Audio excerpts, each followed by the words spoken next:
Bi'anahu, bahwa sesungguhnya dia, ya Allah, itu wahidun adalah Maha Esa, Maha Tunggal, zatan secara zatnya, wa sifatin dan juga sifatnya, wa af'alan dan perbuatannya.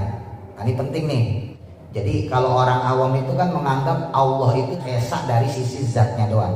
Padahal bukan cuma zatnya saja yang satu, bukan cuma zatnya saja yang tunggal, tapi ada dua poin lainnya, yaitu sifatnya Allah yang esa tadi, terus af'al, perbuatan Allah yang tunggal tadi, itu menunjukkan tidak ada tandingan bagi Allah. Jadi Allah kalau berkehendak menciptakan alam semesta ini dengan sendirinya tanpa ada bantuan dari lain. Gampangnya misalnya mentakdirkan kita dapat rezeki 100.000 sehari gitu ya, itu nggak ada tandingannya, ya cuma Allah satu-satunya. Saya sebagai guru ngaji, baca Quran, hukum ini ishar, ini ikhfa, ini idgham, cuma bisa berusaha seperti itu. Adapun yang bikin pinter, ya Allah. Saya nggak bisa bikin murid saya pinter. Yang bisa saya lakukan gimana caranya murid-murid saya yang belajar sama saya pinter.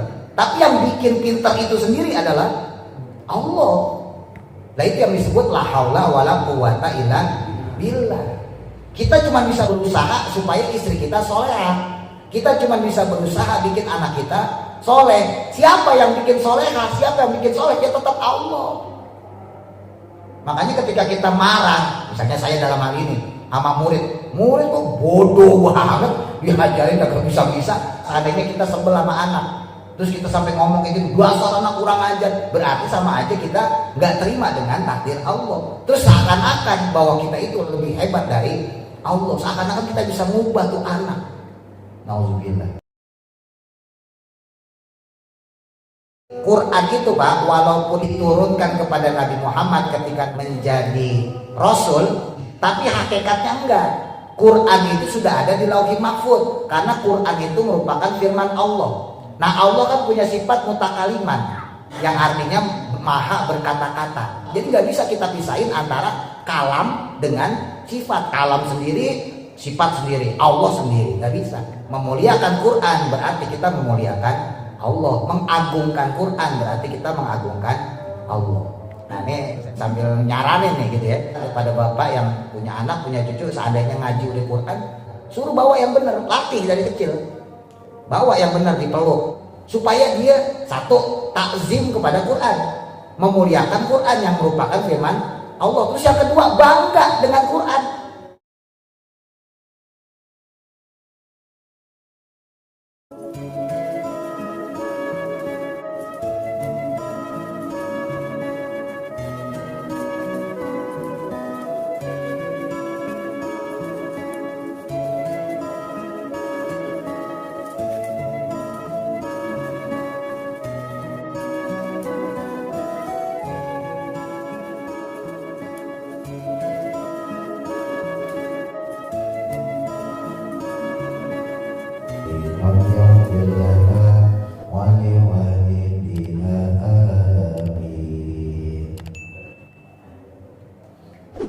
Bismillahirrahmanirrahim. Qala musannifu rahimahullahu ta'ala wa nafa'ana bihi wa bi barakati ulumihi fi daraini amin. Wa arkanul imani, dan selanjutnya rukun-rukun iman, ay maksudnya jami'u ajza iman, yaitu seluruh bagian perkara, yajibu yang wajib, at-tasdiqu percaya atau yakin, bihi dengannya, itu sitatun ada 6 perkara. Kama rawahu sebagaimana meriwayatkannya Muslimun Imam Muslim dalam hadis yang diriwayatkan oleh Imam Muslim, an Umar bin Khattab, dari Sayyidina Umar bin Khattab. Ini hadisnya panjang ya, hadis yang ke-9 dalam Kitabul Iman di kitab Sahih Muslim. Kemarin sempat saya singgung sedikit ya. Suatu ketika datang seorang pemuda yang tidak diketahui asalnya dari mana, sahabat juga nggak ada yang kenal. Tiba-tiba dia datang menuju Rasul, terus mendekat pada Rasul. Jadi berhadapan gini Pak, dengkulnya ditempelin sama dengkul Rasulullah. Kemudian malaikat Jibril yang lagi menyerupai manusia ini bilang pada Nabi Muhammad, "Ya Muhammad, akhbirni anil Islam." Wahai Muhammad, beritahukan kepadaku tentang Islam. Terus dijawab sama Nabi bahwa al-Islamu antasyhada alla ilaha illallah, bahwa kamu bersyahadat tidak ada Tuhan selain Allah dan Nabi Muhammad adalah utusan Allah, dan kamu mengerjakan sholat, menunaikan zakat, melaksanakan puasa dan pergi haji, gitu ya. Nah, selanjutnya malaikat Jibril juga nanya tentang iman. Ya Muhammad, akhbirni anil iman. Wahai Muhammad, sampaikan kepadaku tentang iman. Nah, terus kemudian dijawab sama Nabi, iman adalah antumina billah, yaitu kamu beriman pada Allah, wa malaikatihi, dan para malaikatnya, dan seterusnya ya. Nah, jadi ini hadis yang terkait dengan iman, Islam, dan satu lagi ihsan. Kemudian singkat cerita, setelah bertanya tentang Islam, tentang iman, tentang ihsan, malaikat Jibril bilang, sodakta, betul kamu Muhammad. Setelah itu malaikat Jibril kemudian pamit. Lalu sahabat disuruh ngejar, coba kejar orang itu, suruh panggil kemari lagi. Sayyidina Umar kemudian berdiri langsung keluar dari tempat tersebut. Ternyata dilihat kagak ada lagi, nggak ada bekas tapaknya malaikat Jibril yang berupa manusia tadi. Lalu kemudian Sayyidina Umar kembali. Sayyidina Umar bilang, ya Rasul, nggak ada orangnya. Nah, baru Nabi bilang bahwa yang datang kepada kita itu adalah malaikat Jibril yang mengajarkan kepada kalian tentang iman, tentang Islam, tentang ihsan. Nah, dari sini juga kemudian diambil pelajaran, Pak, bahwa malaikat itu bisa dilihat sama manusia. Ya, asal Allah berkehendak, seperti malaikat Jibril ditampakkan kepada para sahabat, diwujudkan tuh malaikat Jibril dengan bentuk manusia. Itu sahabat ngelihat. Jadi kalau ada orang nggak percaya bahwa manusia bisa melihat malaikat, itu sama aja menafikan para sahabat Nabi, termasuk Nabi sendiri yang merupakan manusia, bisa melihat malaikat Jibril. Ya tentunya tidak semua manusia bisa melihat malaikat. Dalam hal ini khususnya adalah mereka-mereka yang soleh. Lah kan sahabat-sahabat Nabi kan soleh semua, Pak. Ya, ahli agama lah. Makanya beliau bisa melihat malaikat, gitu ya. Jadi seandainya gitu ya, ada seorang ulama, seorang wali, dia menceritakan perjalanan spiritualnya bahwa dia pernah berjumpa dengan sosok malaikat, ya benar, itu bukan bohong. Dan tidak sedikit ya orang-orang yang mendapatkan karomah, keistimewaan seperti itu. Jadi kalau kita belajar dalam spiritual perjalanan para ulama, ya kan, para wali itu nggak sedikit yang dijumpai dengan para malaikat. Jadi dibawa ke alam malakut. Gitu. Jadi bukan cuma nabi yang bisa melihat malaikat, tapi orang biasa seperti kita pun, dengan syarat sekali lagi dia soleh, hatinya bersih, insya Allah dia bisa melihat malaikat kalau Allah mau. Gitu ya. Ya kalau model-model kayak kita minimal ntar terakhir pas mau mati. Nah datang tuh malaikat. Nah nyabut. Malaikat apa itu yang menyambut nyawa? Malaikat Israel. Minimal itu tuh. Ntar terakhir kita bisa melihat malaikat Israel. Tapi jangan sok-sokan, ya soleh enggak, wali bukan, ngaku-ngaku melihat malaikat, itu mah gila, ya. Bukannya wali. Itu ya dari sisi hadisnya ya.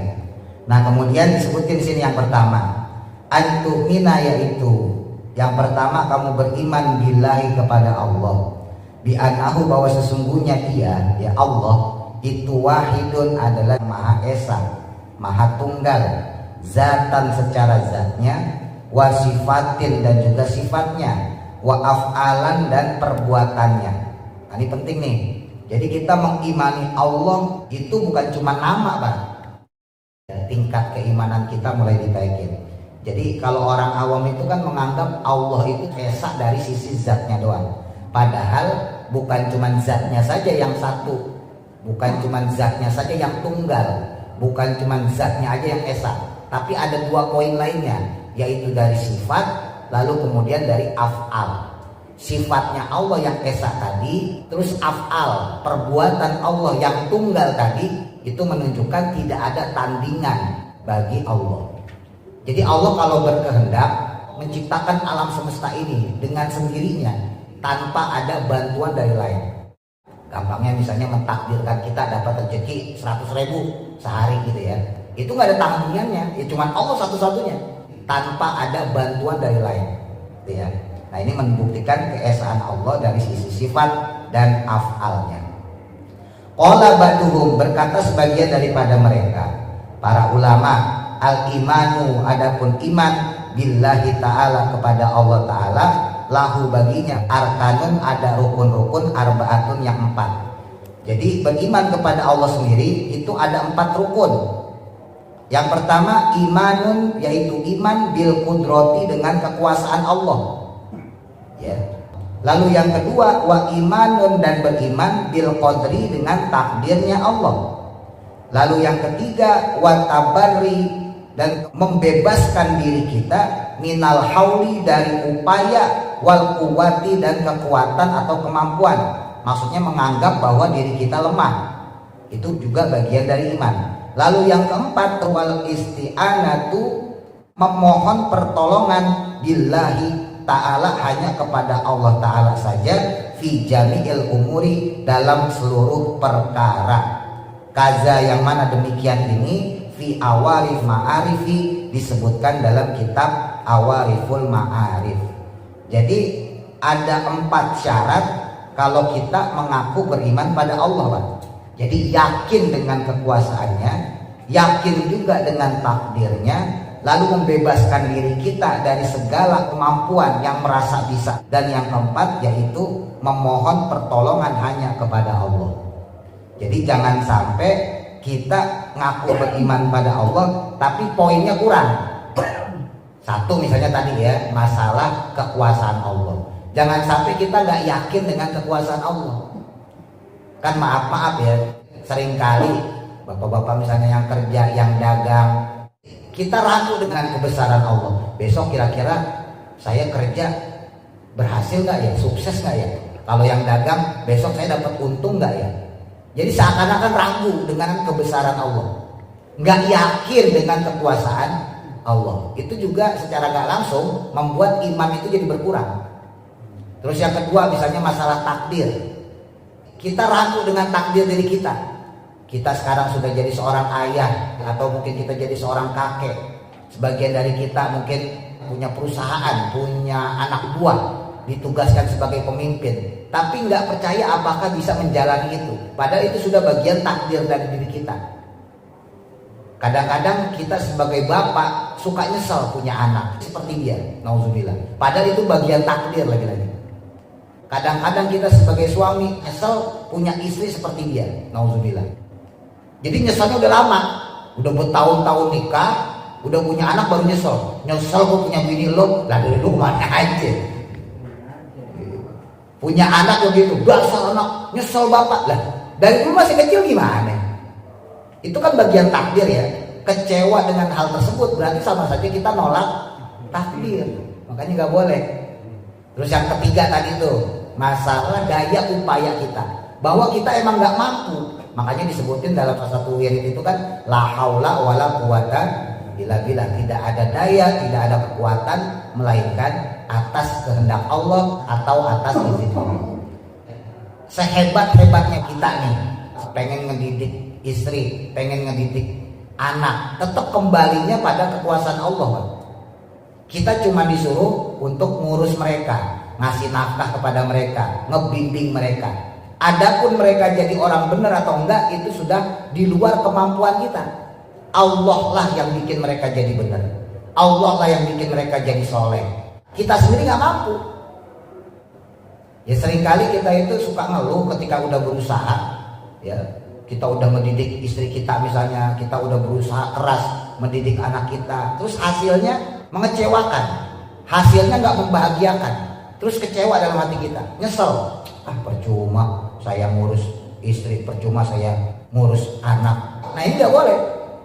Kenapa? Karena secara hakikatnya berarti kita merasa lebih hebat dari Allah yang bisa merubah dia. kalau punya pikiran seperti itu. Sama halnya saja ketika kita doa kok nggak diijabah. Bapak doa nih misalnya gitu, Bapak doa minta sesuatu kepada Allah tapi belum dikabulin. Bukan berarti Allah nggak kabulin, enggak. Sebetulnya Allah lagi ngasih tahu pada kita bahwa Allah lah yang mampu mengabulkan doa itu. Yang poin keempat tadi ya, bahwa Allah lah yang mampu mengijabah doa kita, untuk menandakan bahwa kita itu makhluk yang lemah.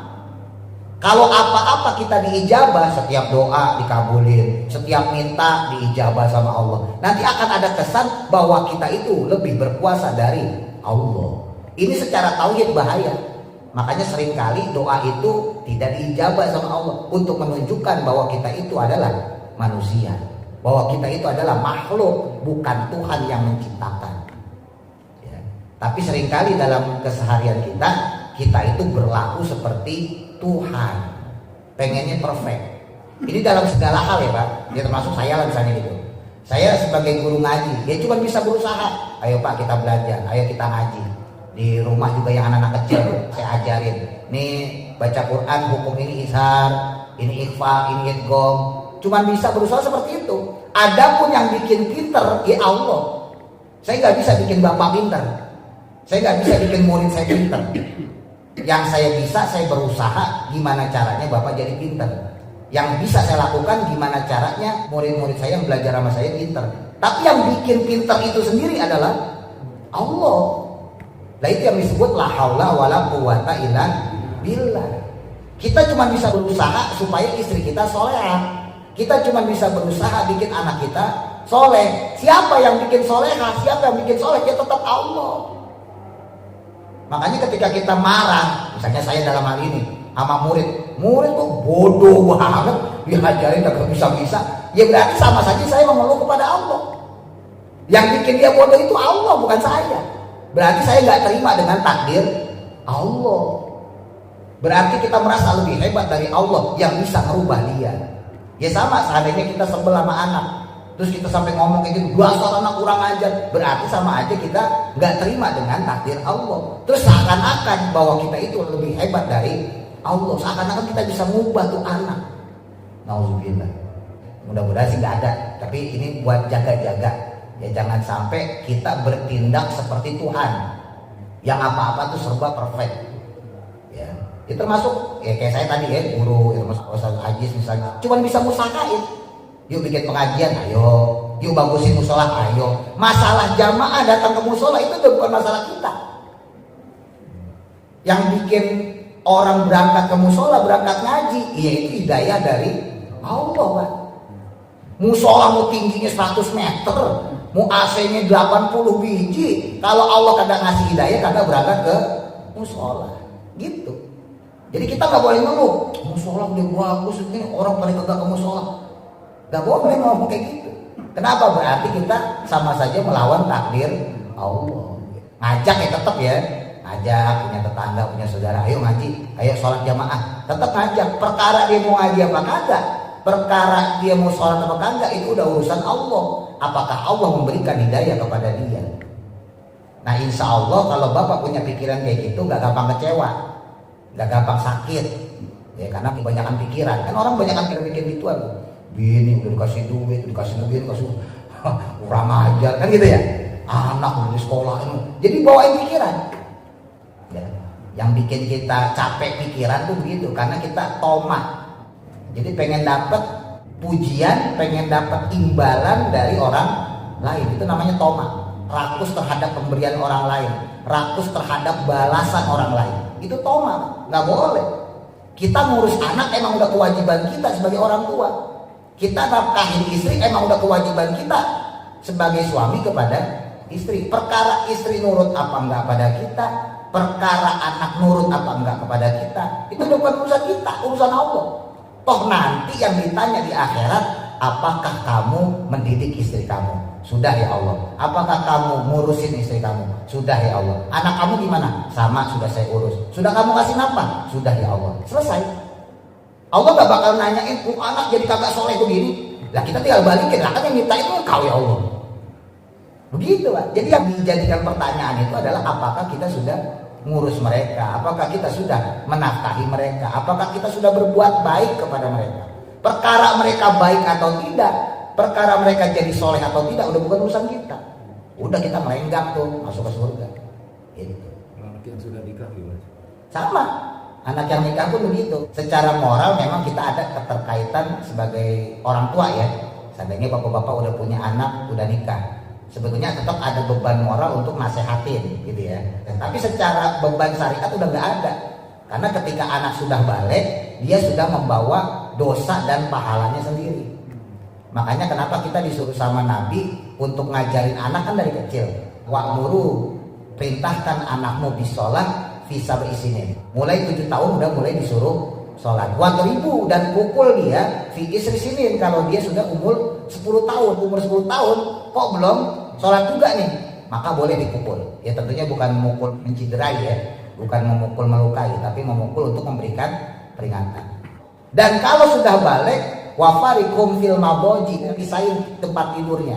Kalau kita punya anak satu laki, satu perempuan, pisahin tempat tidurnya. Waktu masih kecil boleh tidur bareng, tapi ketika si abangnya misalnya yang laki atau si perempuan, si mpoknya nih udah mulai gede, pisahin tempat tidurnya. Nah ketika dia sudah balik, maka hukum taklifi berlaku pada dirinya. Kalau dia melakukan kebaikan, dia yang dapat pahala. Kalau dia melakukan kesalahan, keburukan, kejahatan, maka dia mendapat dosa. Orang tua udah gak kenapa kalau sudah balik, apalagi sudah menikah. Cuman pertanyaannya, perjalanan tadi tuh dari ketika dia kecil sampai balik kita lakukan gak? Kalau dari kecil kita suruh dia ngaji, kita sekolahin dia, kita urus dia, kita didik dia, kita bimbing dia. Ternyata pas udah gedenya, pas udah nikahnya, nauzubillah, jadi orang bejat, berarti kita terlepas. Orang kita udah ngurus dia dari kecil, gitu ya. Tapi sebaliknya, andai kata dari kecil kita nggak ngurus, kita nggak nafkahin, anak mau kemana aja bodoh amat, maghrib belum pulang kagak dicariin, giliran ayam maghrib dicariin, anak lu ngelayapan kagak dicariin, burung hilang dicariin, anak hilang bodoh amat, pokoknya kagak diurus, mau ngaji kayak mau kagak kayak, mau sekolah kayak mau kagak kayak. Ternyata pas udah balik, pas udah nikah, nauzubillah, jadi penjahat, jadi orang bejat. Nah ini yang kayak begini nih, orang tuanya dimintain pertanggungjawaban karena dari kecilnya nggak diurus. Nah jadi supaya nggak gampang kecewa nih Pak ya, ketika kita dalam rumah tangga termasuk bermasyarakat ya, kalau kayak saya sebagai guru ngaji atau kita di kerjaan, di dagangan, itu harus semuanya dikembalikan pada Allah. Jangan seakan-akan kita itu jadi Tuhan. Ya kecewa boleh, namanya manusia, wajar, tapi jangan berlarut-larut. Ya udah pakai tadi saya lah, ini anak kok susah banget ya, udah segala cara diajarin begini, terus dikasih PR juga, kan kita maksimal ngajarin anak. Dasar anaknya bodoh ya susah Pak. Ya udah kita serahin ya Allah, kalau takdir anak ini memang bodoh ya mudah-mudahan dia tetap menjadi anak soleh, begitu. Jadi serahin pada Allah. Gitu. Ya sama seperti kita ketika udah berusaha ngedidik istri misalnya, ternyata istri ngebangkang, kita ngedidik anak misalnya ternyata ngebantah kita. Ya udah, yang penting kita udah mendidik dia kok. Adapun istri itu ngebantah, anak kita ngebantah kita, ya nanti itu urusan dia sama Allah, sudah bukan urusan kita lagi. Dengan syarat tadi ya, ketika masih kecilnya kita sudah mendidik dia. Jadi gak usah khawatir. Justru kalau kita kebanyakan kecewa, kelamaan kecewa, ya tadi tuh seakan-akan kita nggak yakin dengan takdir Allah, seakan-akan kita paling berkuasa dari Allah. Saya lanjutkan. Selanjutnya wa malaikatihi. Yang kedua, beriman kepada para malaikatnya Allah. Ai maksudnya bi antil kal jawahir, yaitu beriman kepada malaikatnya Allah yang merupakan makhluk yang terbuat dari materi atau dari unsur-unsur tersebut. Al-alawiyati yang tinggi, an-nuraniyati yang berunsur cahaya. Ibadullah yang mana mereka itu adalah hamba-hambanya Allah, la kama za'ama, yang tidak seperti prasangka al-musyrikuna, orang-orang yang musyrik, min tauhinihim, dari pelecehannya mereka terhadap malaikat. Faqalu, maka berkata orang-orang musyrik bahwa malaikat al-malaikatu itu banatullah, adalah putri-putrinya Allah. Nah, Kalau orang kafir, orang musyrik menganggap bahwa malaikat itu adalah putrinya Allah. Nah ini tentunya berbeda ya dengan keyakinan kita yang mengatakan bahwa malaikat itu adalah utusan Allah yang diciptakan oleh Allah dari cahaya. Jadi malaikat itu juga sama statusnya seperti nabi ya, utusan Allah. Bedanya kalau malaikat tidak diutus untuk berdakwah pada manusia. Tapi malaikat sendiri aslinya memang utusan Allah, pesuruh Allah. Tapi Allah tidak butuh pada malaikat. Bukan berarti kalau nggak ada malaikat terus Allah nggak bisa nyiptain bumi. Bukan berarti kalau nggak ada malaikat Allah nggak bisa nyiptain langit. Kalau nggak ada malaikat Allah nggak bisa nyiptain alam semesta. Nggak berpengaruh ada malaikat atau tidak ada malaikat, Allah tetap mampu melakukan. Adapun kenapa Allah memerintahkan malaikat, satu tadi karena memang malaikat ditugaskan sebagai pesuruh Allah, sebagai utusan Allah. Lalu yang kedua untuk menandakan kehebatan Allah. Secara nggak langsung pelajaran buat manusia, apa-apa tuh jangan dikerjain sendiri walaupun kita mampu. Jadi mengajarkan kita dewasa dalam bertindak dan berpikir. Kadang-kadang kan maaf ya, kita mentang-mentang bisa, mentang-mentang lebih tua, mentang-mentang pinter, apa-apa pengen dikerjain sendiri. Kalau bahasa anak kuliah namanya one man show. Jadi apa-apa dikerjain sendiri. Ya, urusan rumah tangga, nggak percaya sama istri, pokoknya harus kita yang kerjain. Nggak percaya sama anak, padahal kita punya istri, punya anak. Yang kadang-kadang mereka harus memutuskan diri mereka sendiri. Jadi ini Allah ngajarin kepada kita. Allah yang maha kuasa saja memberikan kesempatan pada malaikat. Allah yang maha kuasa saja memberikan kesempatan pada para nabi dan rasul. Kalau Allah mau, Allah bisa saja bikin orang seperti kita muslim semua. Kalau mau, Allah bisa saja bikin orang yang kafir mati semua. Gak ada satupun yang ingkar kepada Allah kalau Allah mau. Tapi enggak, Allah mengajarkan kepada kita bahwa hidup itu komunitas, harus bersama-sama. Ya, sekali lagi walaupun Allah mampu untuk menciptakan alam semesta dengan sendiri, tapi Allah menugaskan malaikat, ya.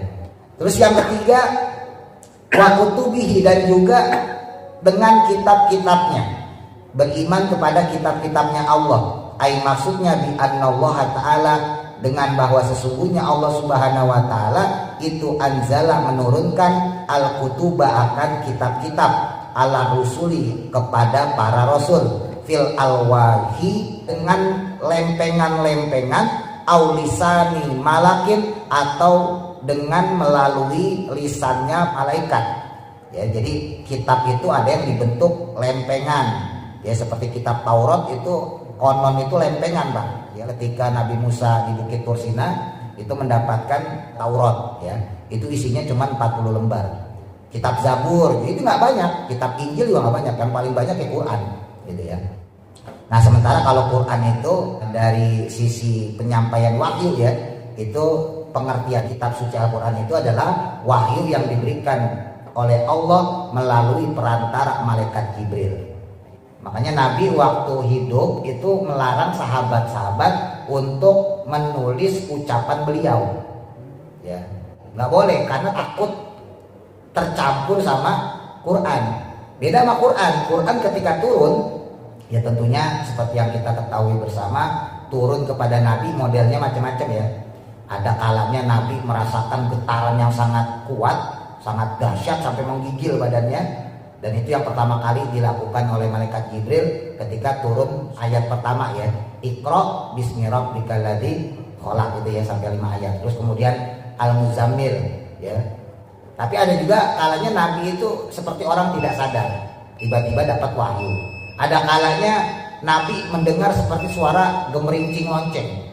Di situ Nabi mendapatkan wahyu. Dalam satu ketika Nabi pernah di atas onta. Tiba-tiba malaikat Jibril datang menyampaikan wahyu, itu ontak sampai duduk, Pak. Saking nggak kuatnya nahan beban Nabi ketika mendapatkan wahyu.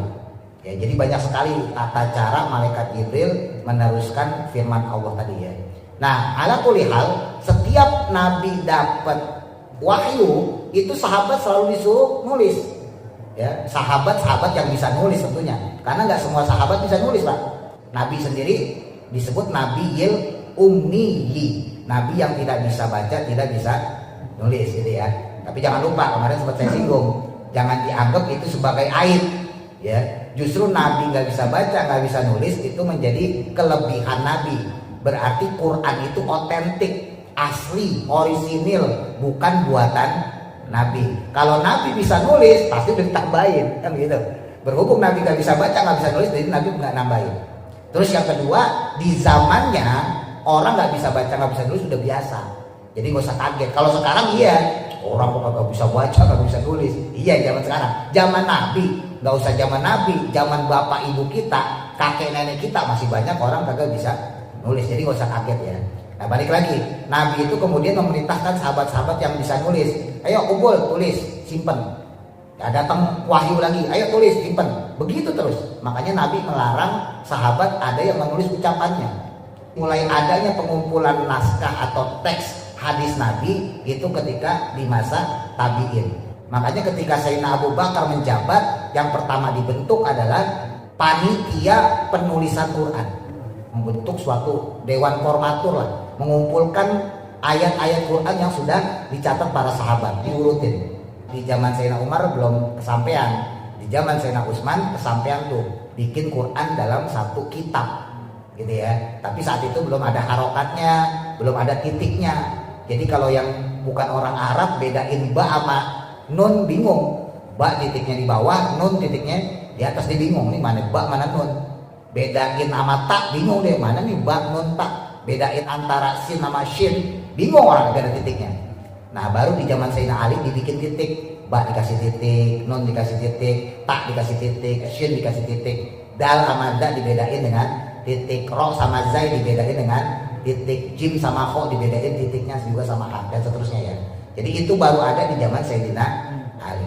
Sayyidina Ali wafat, kemudian turun ke dinasti-dinasti, barulah kemudian diberikan harokat. Nah di masa tabi'in baru kemudian para ulama mengumpulkan kembali ucapan atau sabda-sabda dari Nabi Muhammad SAW gitu ya. Fal Qur'anu, maka adapun Al-Qur'an, wa nahwuhu, dan kitab semacamnya, itu ya dulu menunjukkan alama atas apa-apa, tadulu yang menunjukkan alaihi kepadanya, as-sifatu sifat, al-qadimatu yang qadim yang terdahulu, al-qaimatu yang mandiri keberadaannya, bidzati dengan zatnya Allah ya, maksudnya pada Allah, al-aqdasi yang maha suci, idza samita ketika mendengarkan kamu, masalan umpamanya, qauluhu ta'ala, firman Allah ta'ala, wala taqrabuz zina, misalnya ada ayat wala taqrabuz zina, janganlah kamu mendekati zina ya, surah Al-Isra ayat 32 ya. Fahimta, maka kamu akan paham, minhu darinya, dari ayat tersebut, an-nahya akan larangan, an qurbani zina, untuk mendekati zina, walau uzila, yang mana jika dihilangkan, anka dari engkau, al-hijabu, hijab atau tirai penghalang, la fahimta, maka akan paham kamu, minasifatil qadimati, dari sifat kalamnya Allah yang qadim, maksudnya Al-Quran, hadal makna, akan makna ini. Famadlulul kalami, maka hal yang ditujukan oleh kalam tersebut adalah al-lafzi, yang bangsa lafziyah. Huwa, yang adapun dia, itu madlulul kalami, adalah hal yang ditunjukkan oleh kalam, an-nafsi, secara nafsiyah, secara dirinya sendiri. Jadi Quran itu Pak, walaupun diturunkan kepada Nabi Muhammad ketika Nabi Muhammad menjadi Rasul, tapi hakikatnya enggak. Quran itu sudah ada di Lauhil Mahfuz, karena Quran itu merupakan firman Allah. Nah Allah kan punya sifat mutakaliman, yang artinya maha berkata-kata. Makanya disebut kalamullah, firmannya Allah. Nah kekuasaan Allah termasuk dalam hal ini adalah firman Allah, itu sifatnya terus menerus Pak. Makanya kita harus meyakini bahwa Quran itu memang secara syariat ada ketika Nabi diangkat menjadi Rasul.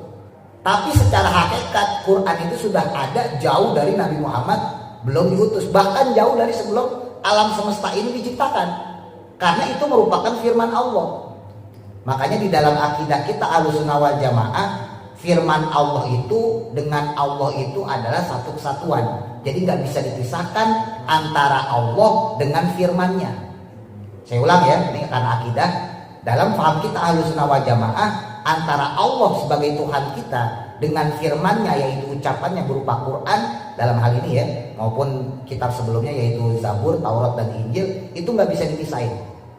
Maka memuliakan Quran sebagai kitab Allah itu sama juga memuliakan Allah sebagai zat yang memfirmankannya. Karena nggak sedikit ada orang yang ngakunya Islam, ya tentunya bukan mazhab kita yang Ahlussunnah wal Jamaah. Dia menganggap bahwa Quran itu yang asli itu yang ketika diucapkan oleh Allah di Lauhul Mahfuz. Maka ketika sudah berbentuk kitab seperti ini, ya sudah berbentuk buku seperti ini, tidak perlu lagi dihormatin. Nanti Bapak jangan kaget kalau ada orang padahal dia belajar Quran, bahkan mungkin hafal Quran, tapi nggak ada adab sama Quran. Quran ditaruh di bawah. Kenapa? Kan dia nganggapnya, lah ini kan cuma kitab biasa. Kalau saya baca jadi Quran, tapi kalau nggak dibaca taruh sini aja, nggak masalah. Itu ada akidah kayak gitu Pak. Dianggapnya Quran itu ketika dibaca, tapi ketika nggak dibaca ditaruh di bawah boleh, bahkan diinjek aja boleh. Nah akidah kita yang Ahlussunnah wal Jamaah enggak, mau gimana pun itu tetap Quran. Ya, makanya saya juga ngingetin pada kesempatan ini, kalau Bapak yasinan, tahlilan dimanapun ya, mau di musola, mau di tempat orang, selamatan kayak gitu ya, jangan sampai yasin itu taruh di bawah. Kenapa? Karena itu kalamullah, itu firman Allah. Memuliakan Allah maka wajib juga memuliakan firman-Nya. Mengagungkan Allah maka wajib juga mengagungkan kalamnya, yaitu Quran. Jadi nggak boleh taruh bawah. Kalau kita taruh bawah berarti kita merendahkan Allah sebagai zat yang memfirmankan Quran tadi.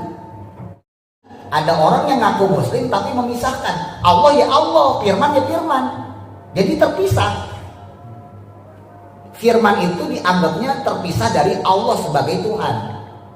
Nah sebetulnya kalau pakai paham tauhid ya udah rusak akidahnya, udah bisa dikategorikan orang kufur. Paham Ahlussunnah wal Jamaah enggak, Allah memfirmankan Quran itu merupakan bagian petunjuk, bukan berarti terpisah dari Allah itu sendiri. Sebab Allah punya sifat mutakaliman, senantiasa berkata-kata. Jadi sampai hari kiamat pun Allah berkata-kata Pak, bukan berarti Quran udah sampai kepada kita tuh selesai, enggak. Di Yasin tuh kita baca tuh, di antara salah satu kehebatan Allah, kekuasaan Allah, arada syai'an ayyaqula lahu kun fayakun. Ketika pengen menciptakan sesuatu, Allah mengucap kun fayakun. Pertanyaannya, misalnya gitu ya, apakah proses alam semesta itu berhenti ketika Quran sudah ada? Enggak. Maksudnya selalu terjadi perubahan di alam semesta. Contoh yang gampang lah, anak lah. Ya, tiap hari ada aja bayi yang lahir. Kan begitu. Berarti ada gak kun fayakun? Kalau bayi, jadilah kamu bayi, kan gitu. Berarti ada gak kata kun fayakun tuh?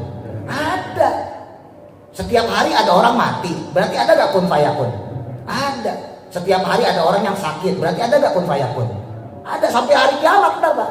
Ketika bumi ditabrakin sama itu kun fayakun. Yang terjadi maka terjadilah. Walaupun Allah sendiri gak butuh kata kun ya. Itu simbol aja. Simbol kalau bahasa kita tuh adat. Ketika Allah menciptakan sesuatu, Allah nyebutnya kun. Tapi secara hakikat bukan berarti Allah butuh kun. Kalau Allah diem pun jadi, maksudnya gitu ya. Nanti itu kapan-kapan kita bahas. Tapi yang saya pengen tegasin di sini adalah jangan sampai kita mengatakan bahwa kalam Allah ya sendiri, terus Allah itu juga sendiri. Nggak boleh. Kita mengucapkan kalam Allah, sifat Allah itu ya menyatu dengan Allahnya. Allah itu punya sifat, punya kalam. Jadi nggak bisa kita pisahin antara kalam dengan sifat. Kalam sendiri, sifat sendiri, Allah sendiri, nggak bisa. Kadang anggapan mereka itu kan hanya sebagai tulisan yang kita ngamalin dalamnya. Nah itu dia juga kesalahan di situ. Kebanyakan orang-orang yang menganggap seperti itu ya, dipikir Quran itu cuma tulisan doang. Yang penting itu kan mengamalkannya. Padahal jangankan diamalin, dibaca aja udah pahala. Iya kan? Orang baca Quran belum diamalin loh. Orang baca Quran satu hurufnya aja udah digajar 10. Bapak baca alif lam mim 3 huruf, berarti masing-masing 10. Alifnya 10, lamnya 10, mimnya 10, berarti udah dapat 30. Gimana Fatihah coba? Bapak tiap hari baca Fatihah. Bacanya doang aja udah dapat pahala, apalagi sampai mengamalkan. Berarti Quran itu berlaku baik diamalkan atau tidak. Gampangnya gitu ya. Walaupun tentunya sebagai seorang muslim kita harus berusaha untuk mengamalkan Quran gitu ya. Tapi bukan berarti Quran itu kemudian tidak perlu dimuliakan karena intisarinya yang dicari, bukan. Tulisannya juga harus kita muliakan. Kenapa? Ketika sudah tertulis, maka secara nggak langsung itu merupakan bagian dari sifat Allah yang tadi mutakal liman. Memuliakan Quran berarti kita memuliakan Allah. Mengagungkan Quran berarti kita mengagungkan Allah. Bapak-bapak yang anaknya ngaji masih kecil gitu, bapak punya anak cucu masih ngaji nih, misalnya udah sampai Quran gitu, alhamdulillah. Suruh bawa yang benar, latih dari kecil. Bawa yang benar, dipeluk. Saya kalau yang ngaji di rumah tuh saya gituin anak-anak tuh. Kamu Quran jangan ditaruh tas, pegang, peluk, supaya dia satu takzim kepada Quran, memuliakan Quran yang merupakan firman Allah. Terus yang kedua, bangga dengan Quran. Lo orang lain aja, maaf ya, orang kafir kan menurut kita kan salah masuk neraka dia aja bangga kok pegang, dipeluk tuh Pak, berangkat tuh dia ke tempat ibadahnya. Lah kita yang orang Islam megang kitab, megang Quran kayaknya kagak pede, main tenteng aja kadang ditaruh tas gitu ya. Nah ini sambil nyaranin nih gitu ya, kasih saran kepada bapak yang punya anak, punya cucu, seandainya ngaji udah Quran, mulai sekarang suruh pegang ya, kecuali hujan. Kayak tadi tuh hujan masukin tas ya, apa darurat. Tapi kalau lagi dalam keadaan normal, usahain pegang tuh Quran, peluk tuh Quran, bawa ke pengajian. Satu, itu sebagai bentuk pengagungan ya. Yang kedua yaitu sebagai bentuk kebanggaan dia terhadap firman Allah. Itu dulu ya. Selanjutnya wa rusulihi, beriman kepada para rasulnya Allah. Wallahu a'lam. Mudah-mudahan manfaat. Al-Fatihah. A'udzu billahi minasy syaithanir rajim. Bismillahirrahmanirrahim. Alhamdulillah.